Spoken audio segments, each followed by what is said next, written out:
You know, I have been in the fields as a teacher for over 50 years, but never like this, facing the students, nowhere but 10,000 apart away.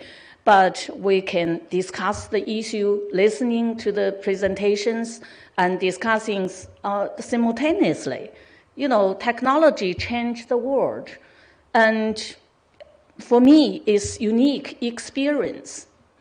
So welcome to the Tsinghua Global Summer School, which I think is a very good idea to bring all these young scholars from different countries, different part of the world, all over the country, all over the globally.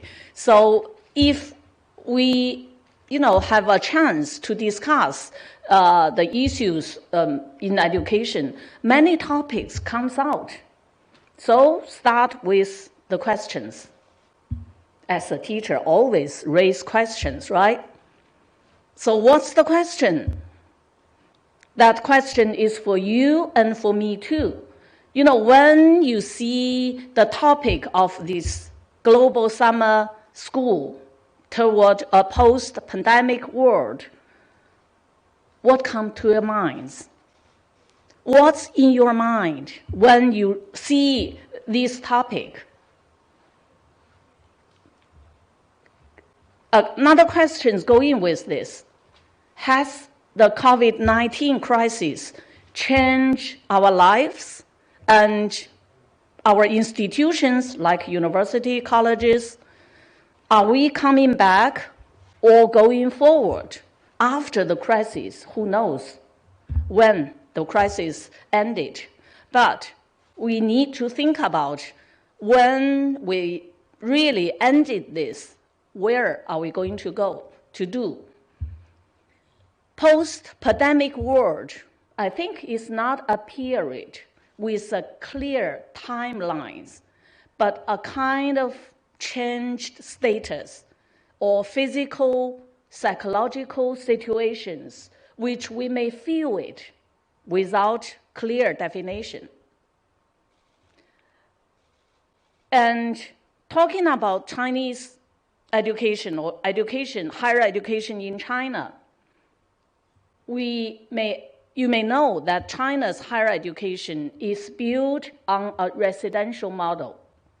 And this model, not only in China, maybe many other countries have, but China definitely has the largest residential colleges and universities, this whole system, including both undergraduate students and postgraduate students. But the model was disrupted in the spring semester by the global pandemic. So university, like a human being, they need to be responsible for the unexpected changes.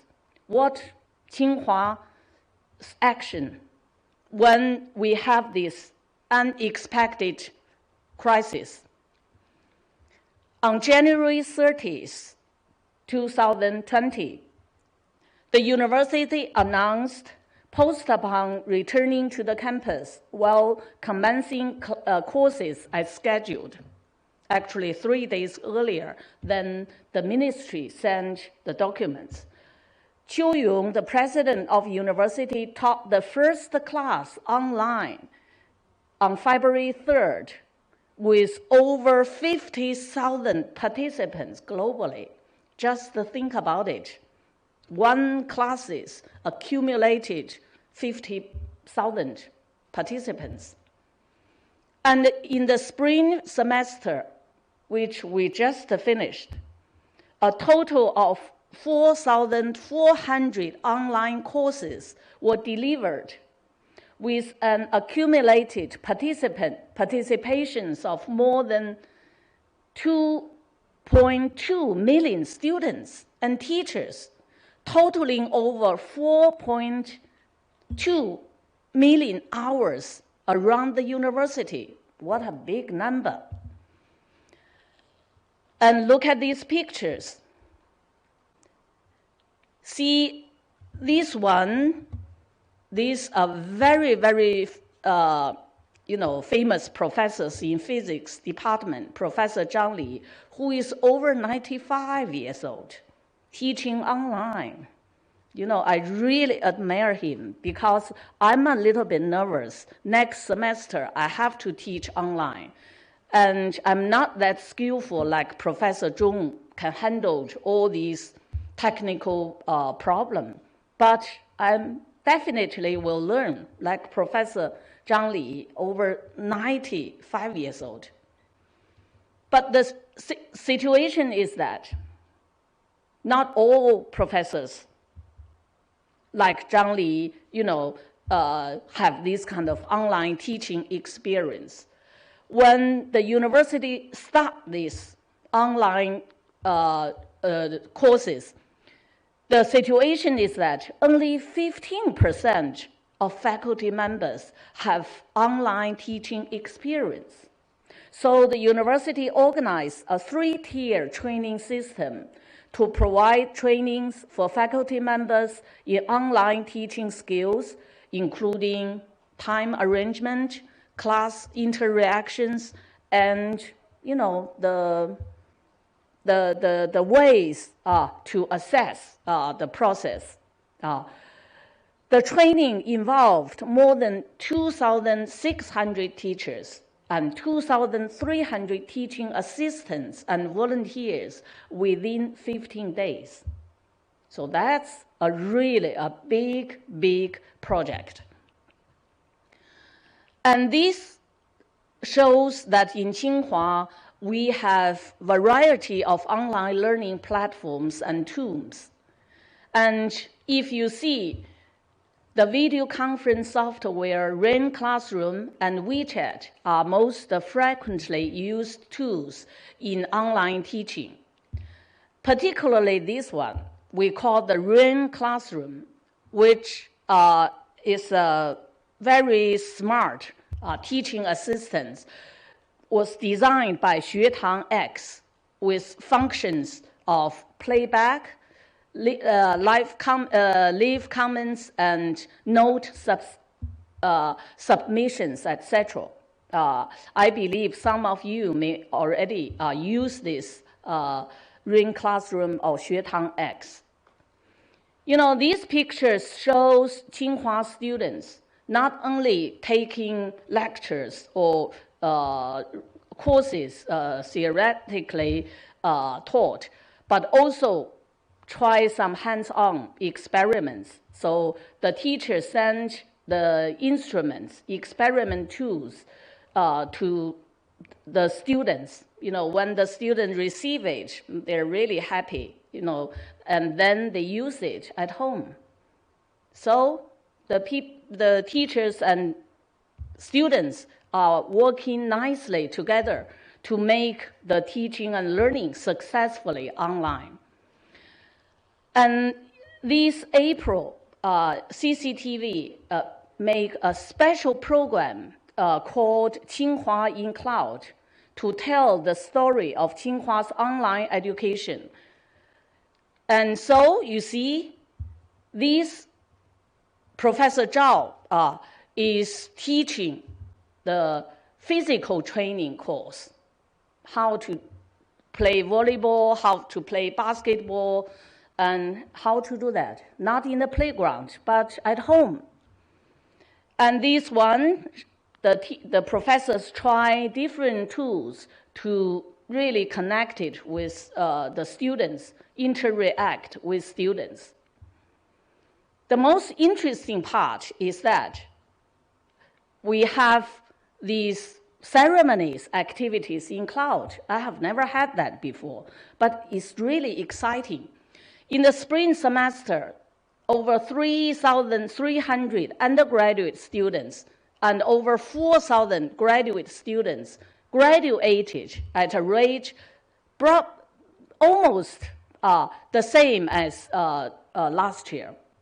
They had their senior capstone projects and oral defenses of the dissertation in cloud. Look at this. That's a clear, very clear controlled process make sure that students do this dissertation defense independently. And then in late April, Tsinghua celebrates its 109 anniversaries also at the cloud, online. And more participants join this online celebration enjoyably. It's amazing to see that. And Tsinghua's commencement ceremony also was held online in early July. So all over the campus, we have around 20 sites, different sites. Students can get together, of course, with distance. This year, I have 5 graduate students graduated, received their degrees, but only 2 of them can return to the campus, personally participate in the events. But the university promised all the graduates, they choose any year they like in the future to come back to the campus to have their own ceremony. It's really, students like that. Some of them, they discuss that they will come back when they are reaching 60 years old. Now, that's really something worth looking forward, huh? Okay, talking about Tsinghua's experience, we need to come back to our questions. What should we do in a post-pandemic world? For a university, for myself, I need to ask myself, what am I going to do next semester? I didn't teach this semester, but next year I have 2 courses I have to teach. What am I going to do? And you can continue this question. Is online teaching and learning a short-term replacement for classes or a long-term expansion of classroom instruction? Shall we work more actively towards a hybrid education which integrates residential and online teaching and learning? Why and how? All these questions quite challenging. But if you really want to answer those questions lead to you to a fundamental question. What education really means for a student, for a family, for a country?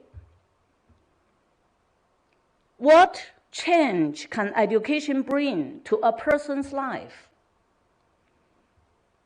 These 2 pictures are very popular in China. I don't know whether you are familiar with, but you may heard about China's largest social supporting education project we called HOPE project.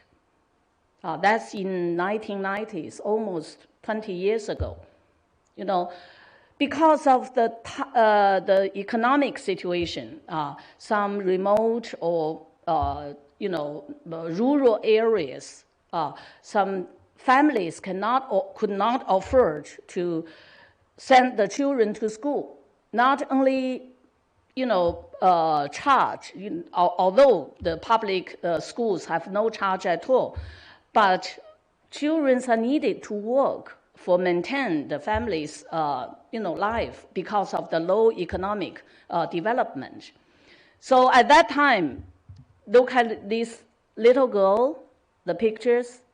This is Su Mingjuan, and this is Zhang Tianyi. They're almost dropped out. And by the HOPE project, they remain in schools. And after 15 years, now Su Mingjuan, this girl, already graduated from the university, work in bank, and several years ago, she becomes the head or the chair of, deputy chair of the youth league in Anhui province. And this little boy becomes a handsome boy, graduate from a university, becomes an engineer in a factory. So what education brings? brings a new life, totally different the lifestyle for these people, for these children. So education is preparing for the future life. Some believe education is life itself. And some scholars also emphasize that education is what remains when we have forgotten all that we have learned, we have been taught in schools. And after this, we need to go back to the real world, the real situation. Globally, now we are getting to the period of popularizing of higher education. The world gross enrollment rate of higher education is over 37% of cohort population. And over 100 countries, the gross enrollment rate reached to 15%. And about 8 countries reaches to the 30% of cohort population. And 50 countries reach to 50%, which we call the popularizing of higher education. And around 20 countries, 90% of the young people get into the university. So all the globally, the higher education developed so rapidly. And in China, the same tendencies you can see, especially within these 20 years. In 2000, 12% of cohort population get into the university. And by the year of 2015, reached to 40%. And right now, it's over 50%. But you have to realize that the increase rapidly, but also the size. For example, Sweden, not a big country, start the process of popularizing higher education in early 60s with 35,000 college students. It tripled to 15,000, but 150,000 tripled within 10 years on the basis of 10,000. And France is larger. And also the process of popularizing higher education start in 60s with 200,000 college students, tripled within 15 years on the basis of 100,000. And let's see China. Start from 1998, at that year, 6 million college students are studying in the campus. And then it tripled within 8 years on the basis of 1 million. That's really a big size. So if we summarize China's model of popularizing higher education, we can use the 3 words: large scale, big speed, high speed, and low expenses. The characters of China's higher education model, you have to realize that great diversity, no matter in concerning with the needs, the interests, and the ways of learning, and the big regional and developmental gaps, and also mixed problems of quantity, quality, equity, efficiency. And hybrid education, somebody believes, is quite suitable to China, such a large population and great diversity and mixed problem. Yes, we believe that.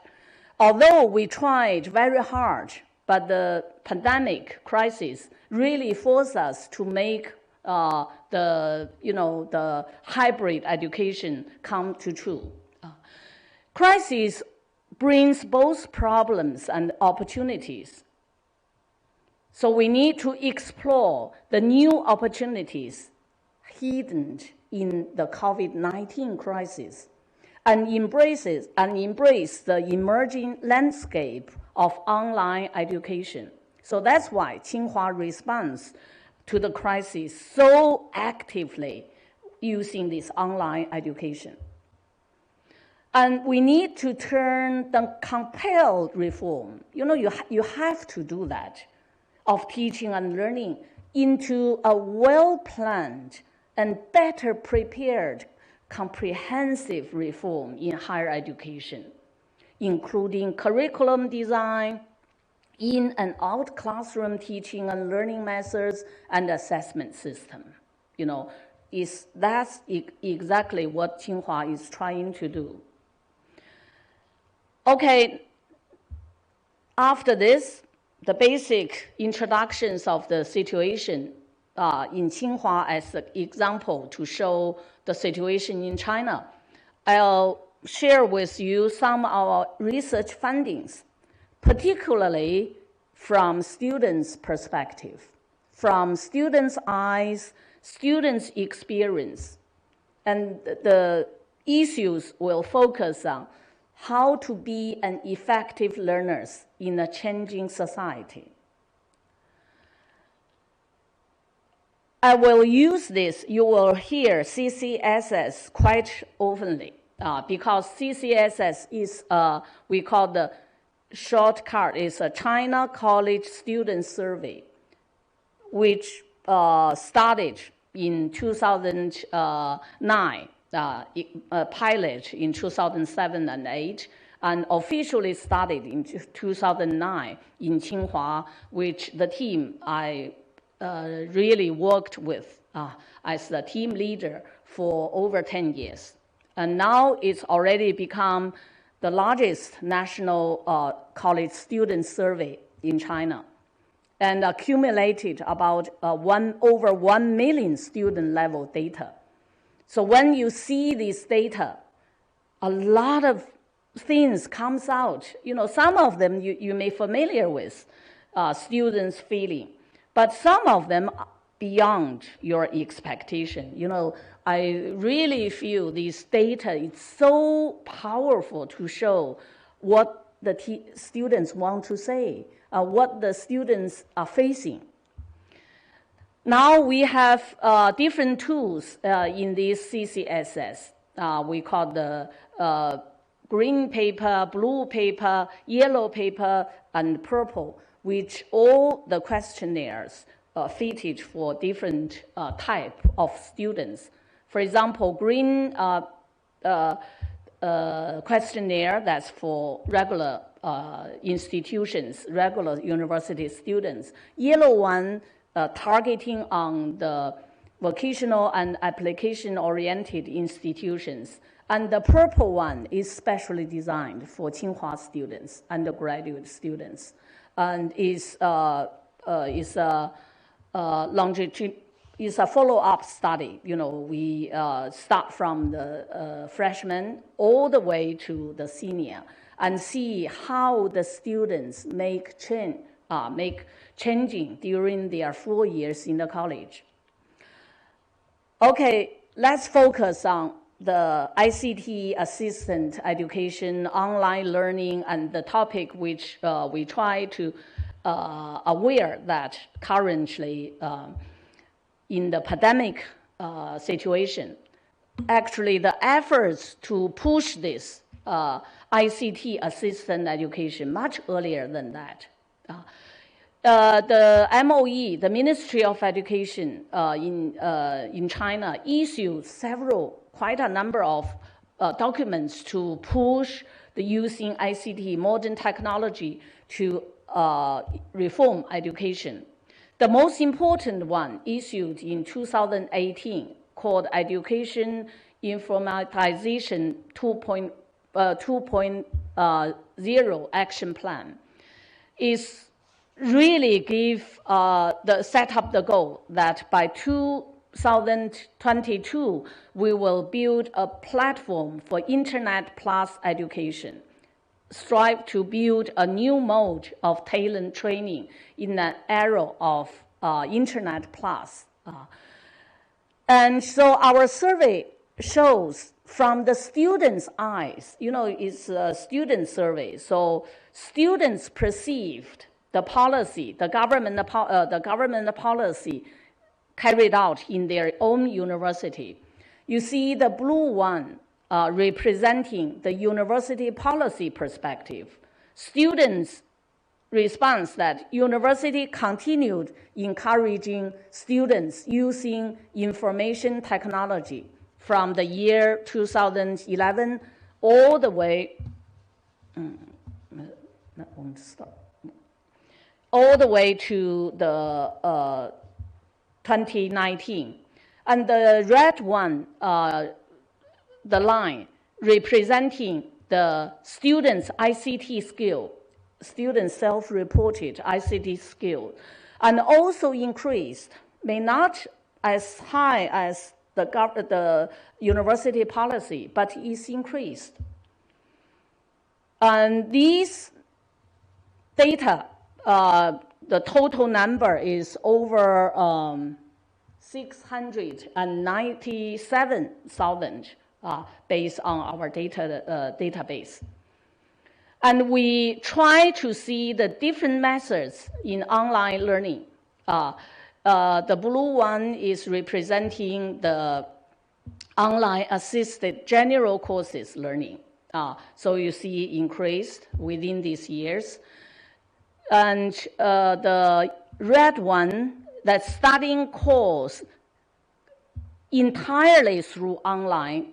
These also, the whole course is online taken. And the purple one that's using online to do the testing and operation, assisting operation work. And the green one is online discussions. And this all increased compared, the students who participate in this compared with never participants. That's really increased.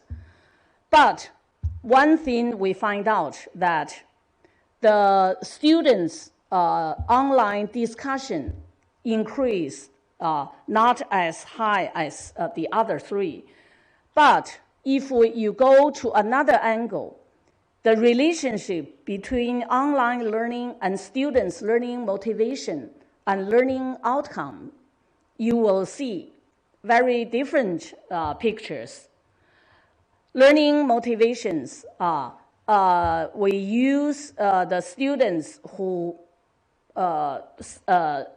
response that we separate the students into never participant group with very often participant group and often participants and sometimes participant, the full groups. So compare with the never participants, all these three, very often, and sometimes participants, their learning motivation increased higher. But if you see this one, with circle, I try to circulate it, draw a circle here. One is taking, the blue one is taking the whole course entirely online.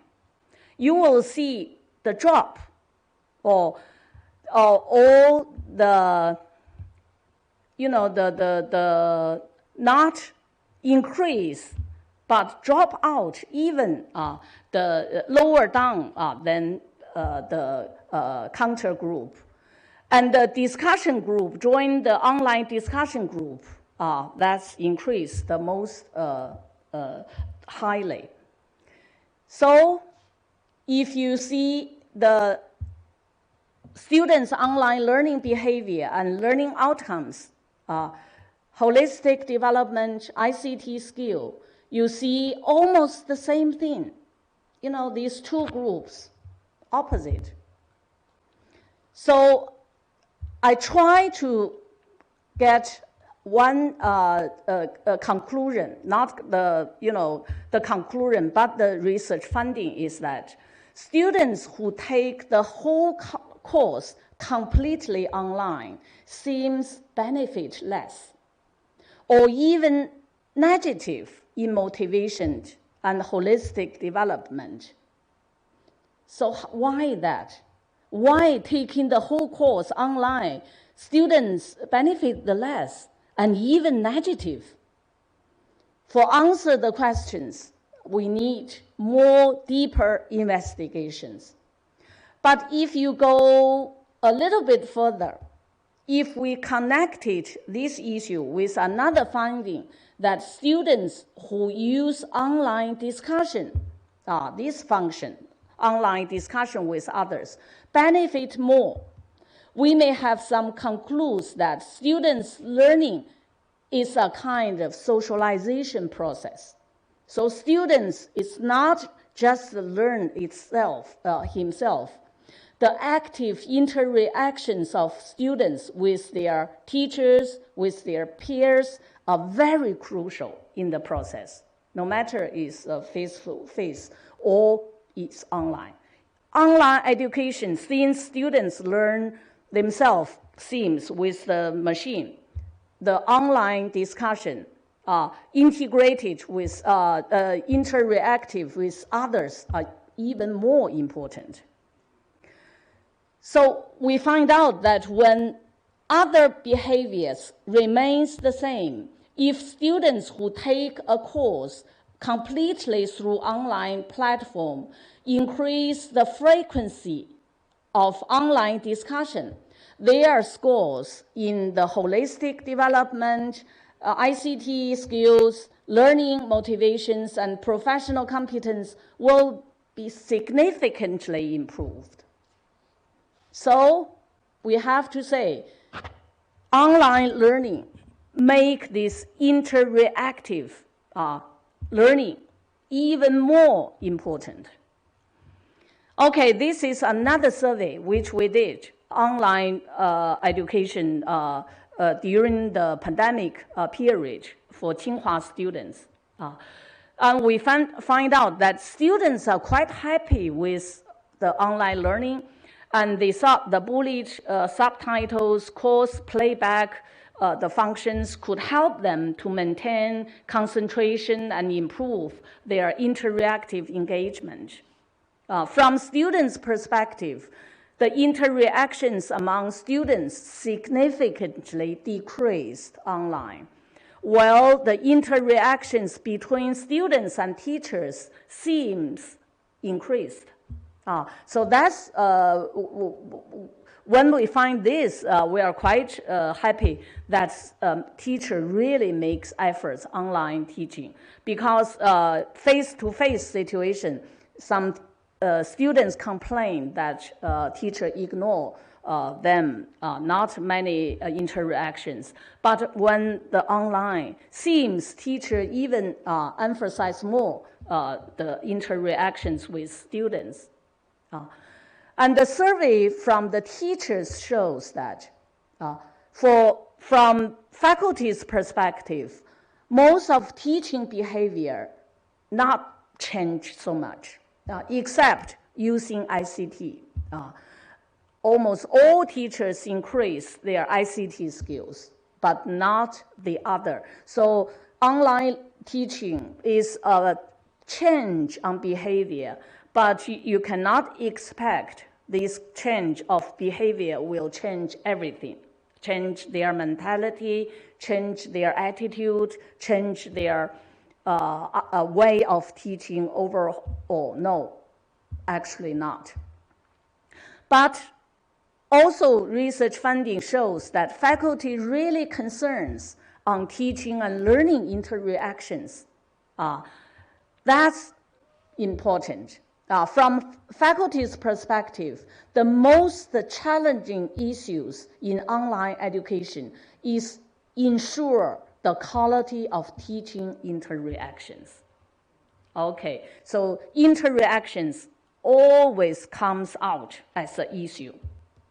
Okay, let's use another example, disadvantaged students.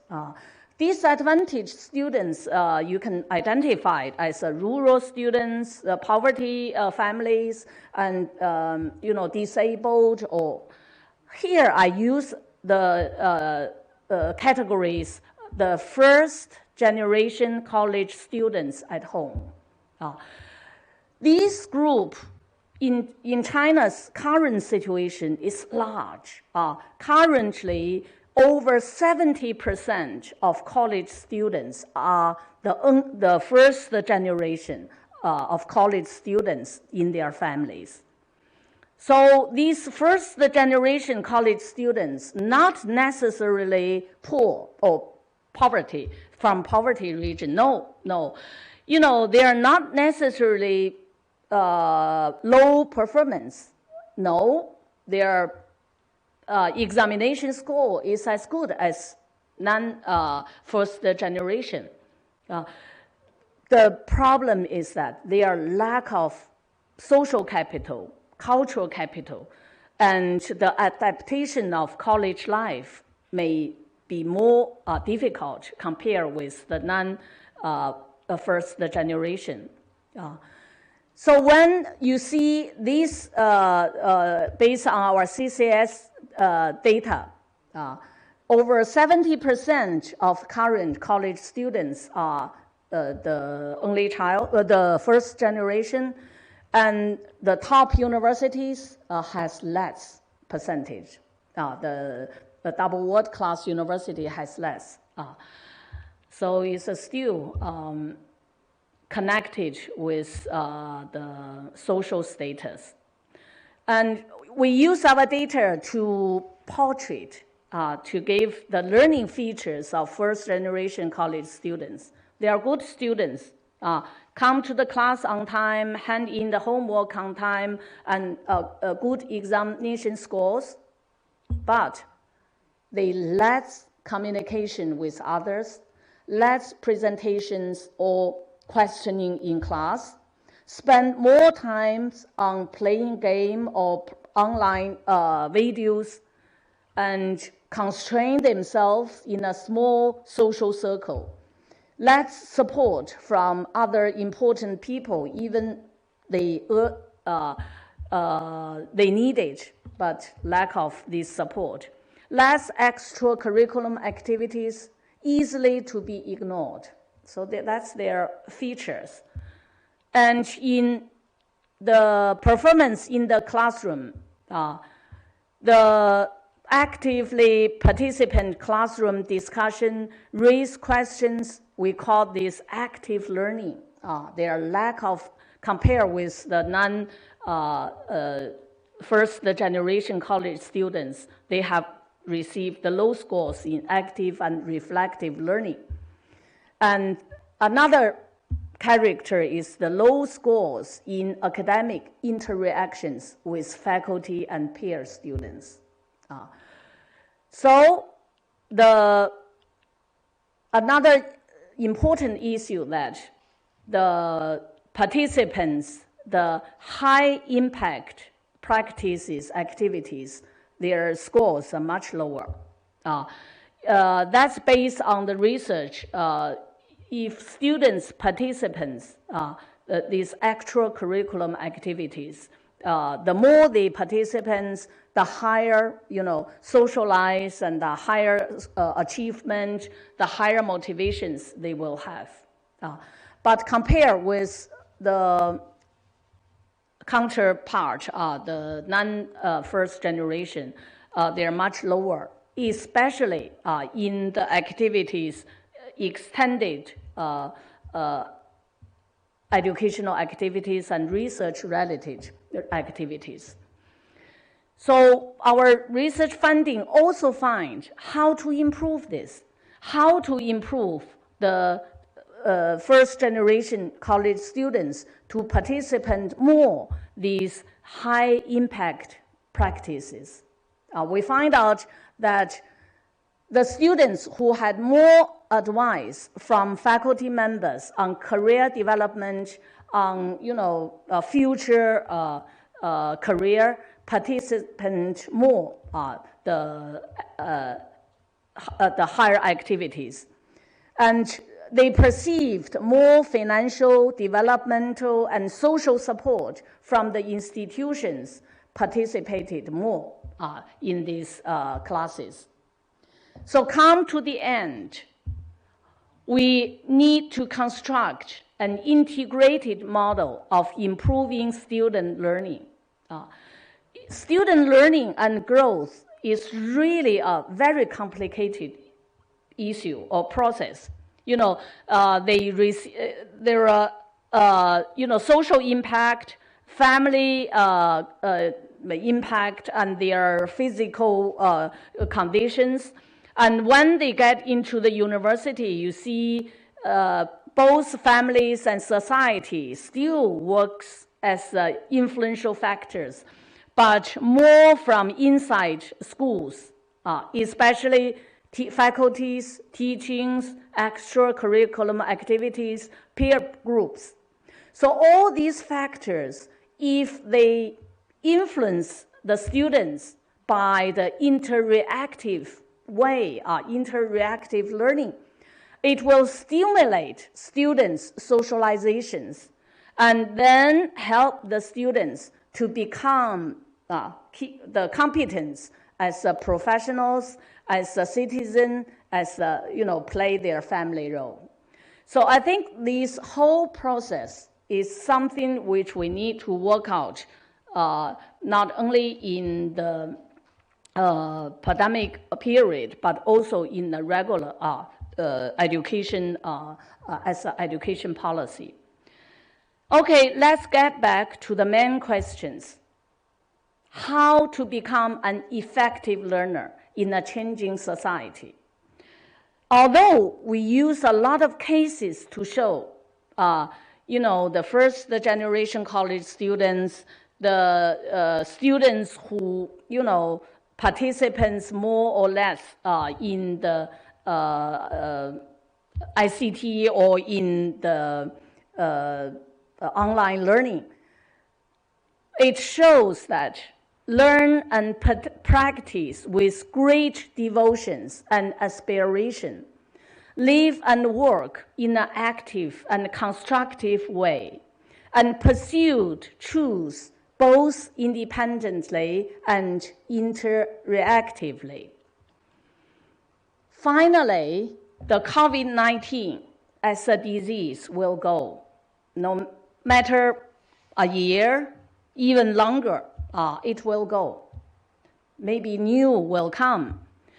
But the changes it brings will remain and may become even greater. So let's be clear and well prepared for the changes in the future.